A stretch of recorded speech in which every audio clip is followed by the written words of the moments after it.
Looking down at me, suffering on the hospital bed, my husband coldly declared, "I'm going on a trip now." "Huh?" "You're 9 weeks pregnant, right?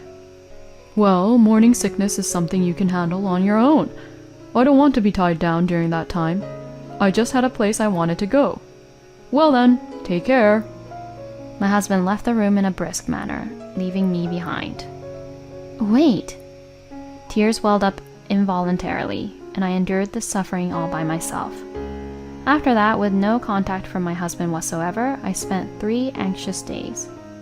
Then my mother-in-law rushed into the hospital room and yelled, My son! My son! He was rushed to the emergency room and is unconscious!" What? What does that mean? Carrying my big belly, I headed to the hospital where my husband was taken, and there, an unimaginable scene unfolded before me. My name is Mia. I'm a 28-year-old housewife entering my 2nd year of marriage this year. I am currently pregnant with our first child. I met my husband Matteo through a mutual friend, and I was drawn to his easygoing personality, so I asked him out.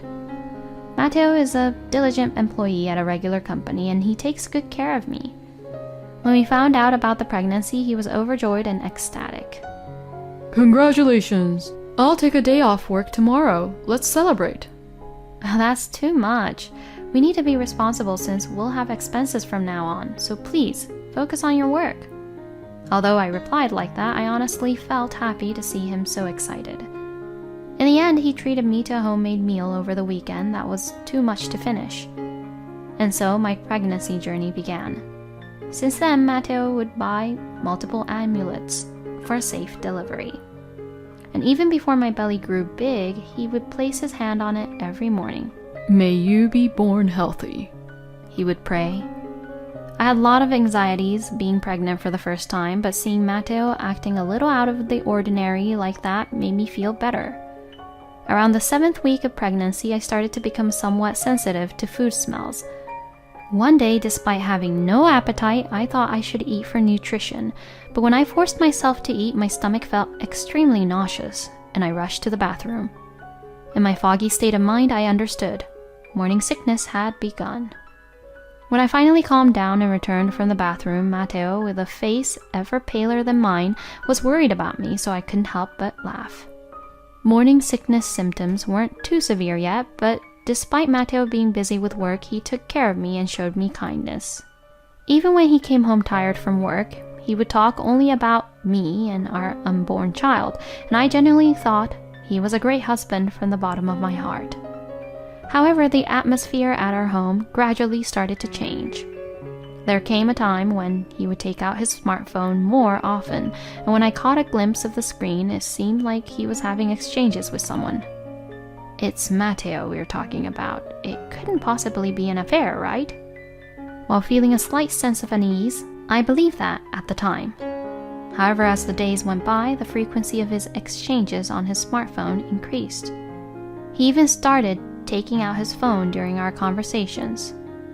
One night, unable to sleep due to the effects of morning sickness, Matteo quietly got up, gazing at his phone screen, and left the bedroom.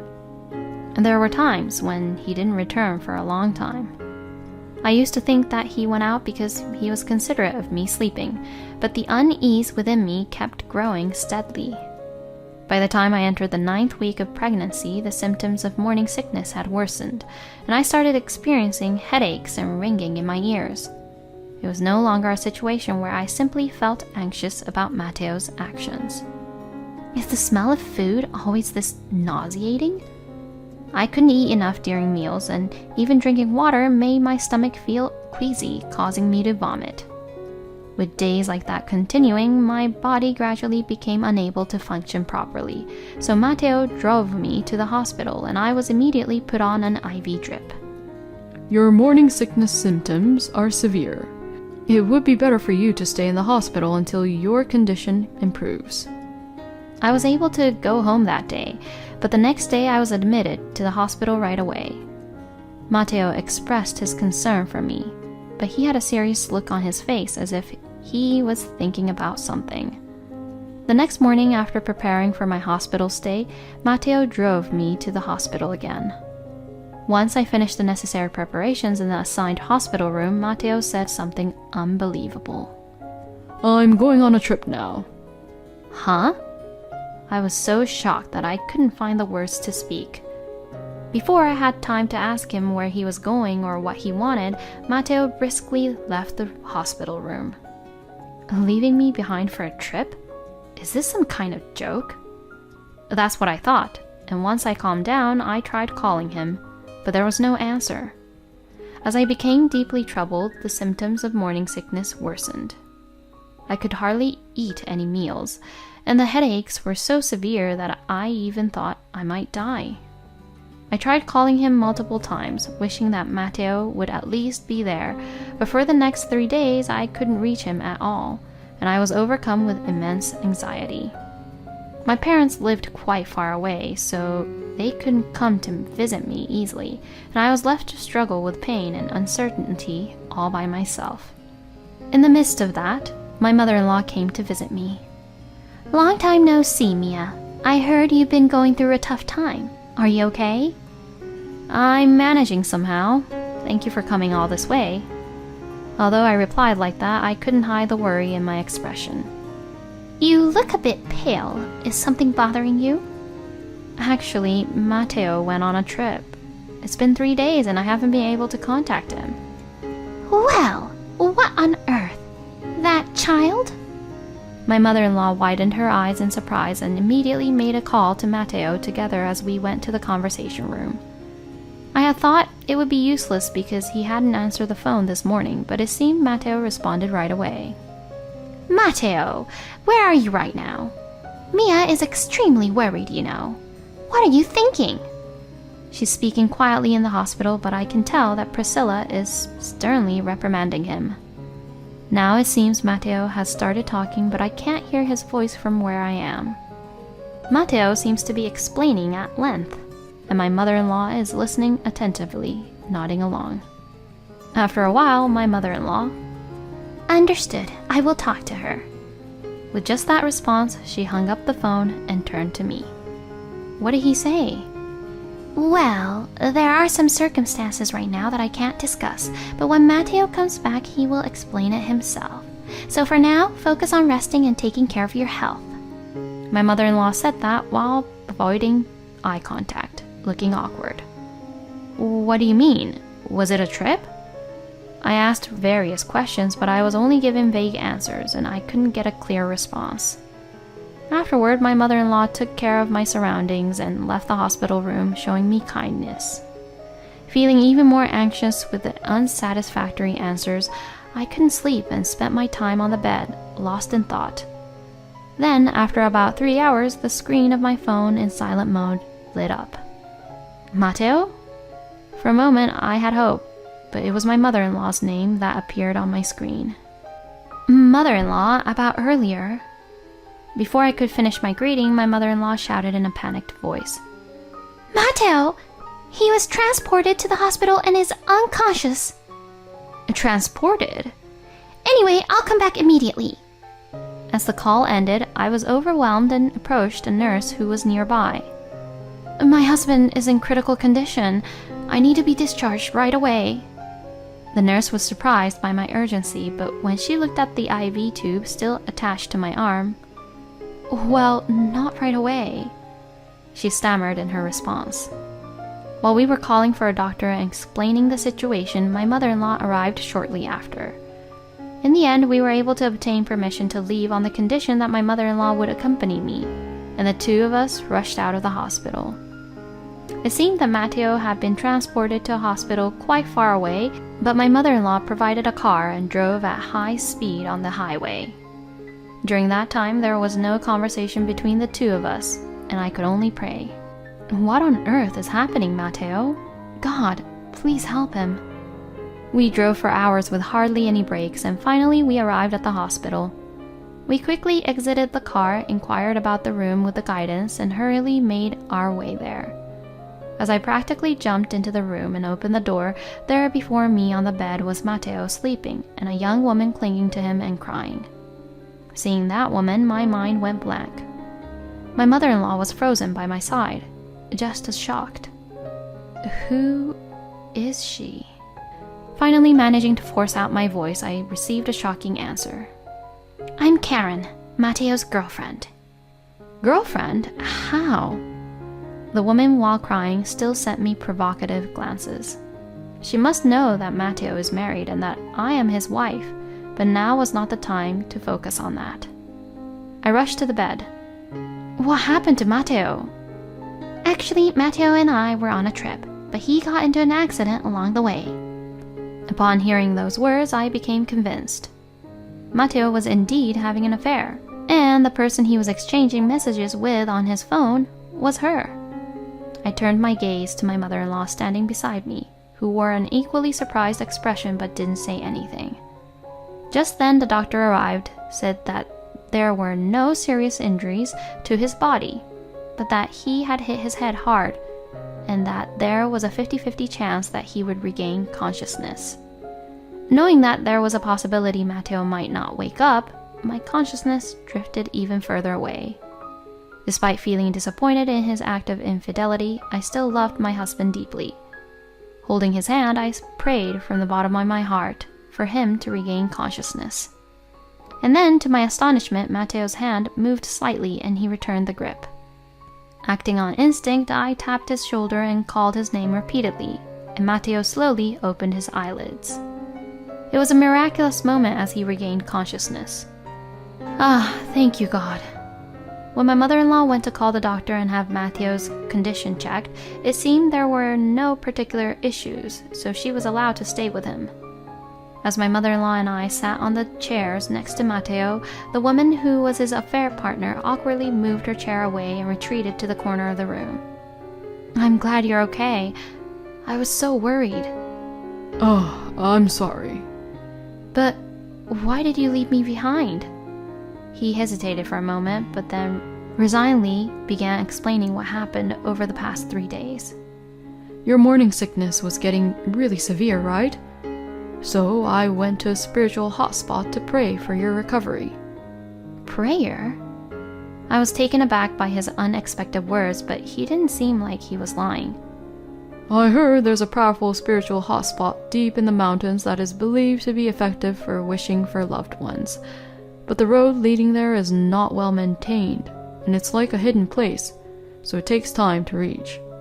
That's why I had to leave the hospital quickly after you were admitted. What? If that's the case, then why didn't you tell me? There are rules, you see. To make a wish at that power spot, I must not contact the person I'm wishing for. At that moment, I glanced at my mother-in-law. I'm sorry. I heard it from Matteo over the phone, but he strongly warned me not to say anything either. So that's how it was. I appreciate that he went with good intentions, but there's something I can't forgive. But even so, you didn't have to go with your affair partner. Affair? He responded with a clueless tone, as if he didn't understand what I was talking about. Thinking he was pretending, I turned my gaze to that young woman sitting in the corner of the room, and Matteo too followed my gaze and looked at her. Huh? Why are you... He said with a bewildered expression on his face. Huh? Both I and my mother-in-law exclaimed in surprise and widened our eyes. The woman looked embarrassed and shrunk back slightly. Who is she?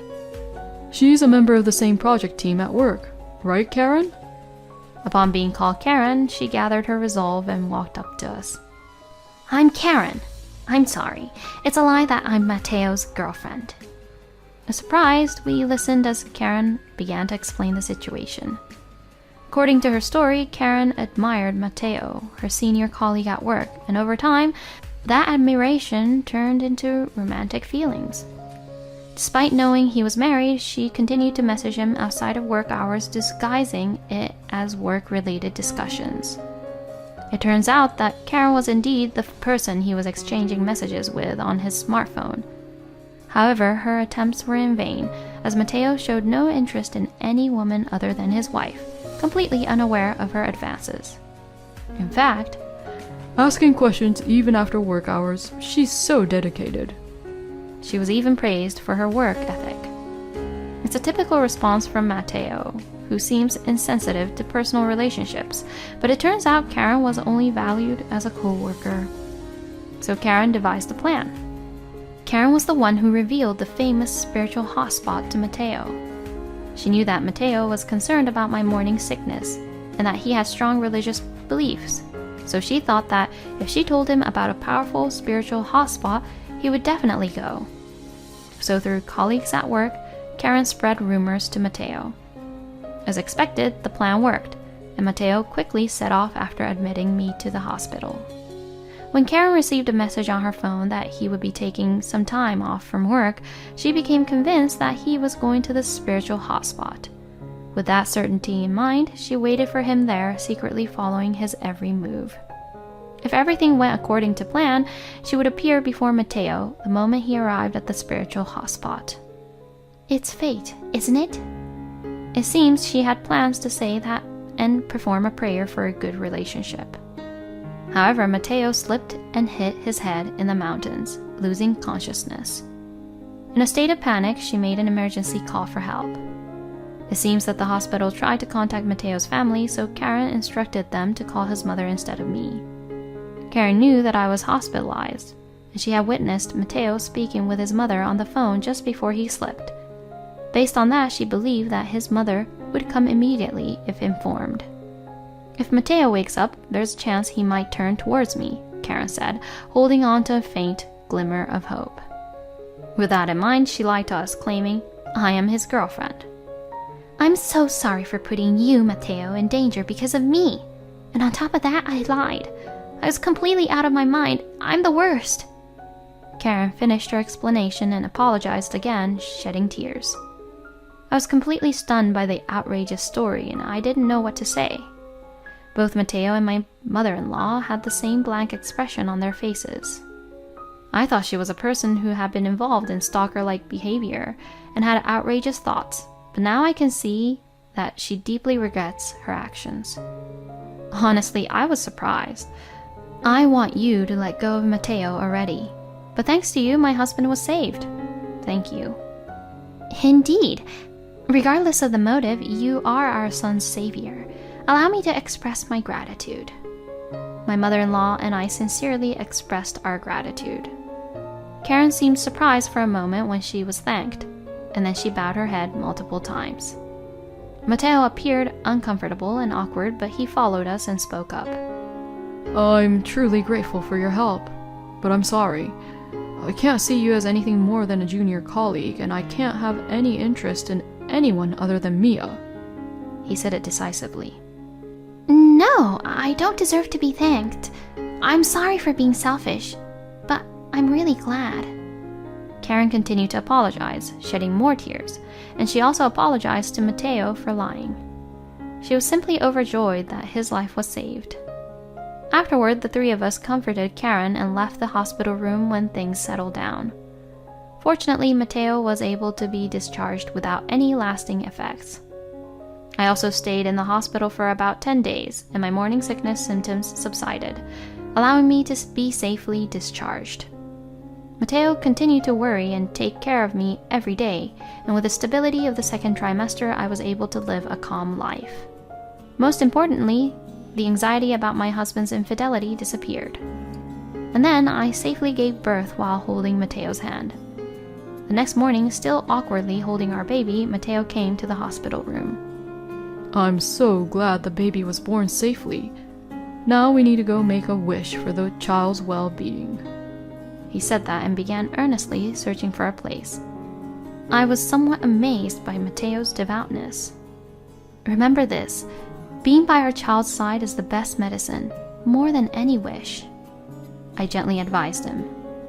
Matteo had a bewildered look on his face. But I don't have anything I can do. You were hospitalized too, so you understand, right? Upon hearing that, he nodded vigorously. Ah, yes. I certainly felt anxious being alone. It seems like he finally understood. There will be many challenges in raising our first child from now on. Nevertheless, I am confident that everything will be alright as long as I am with him, I thought, and I embraced our newborn baby.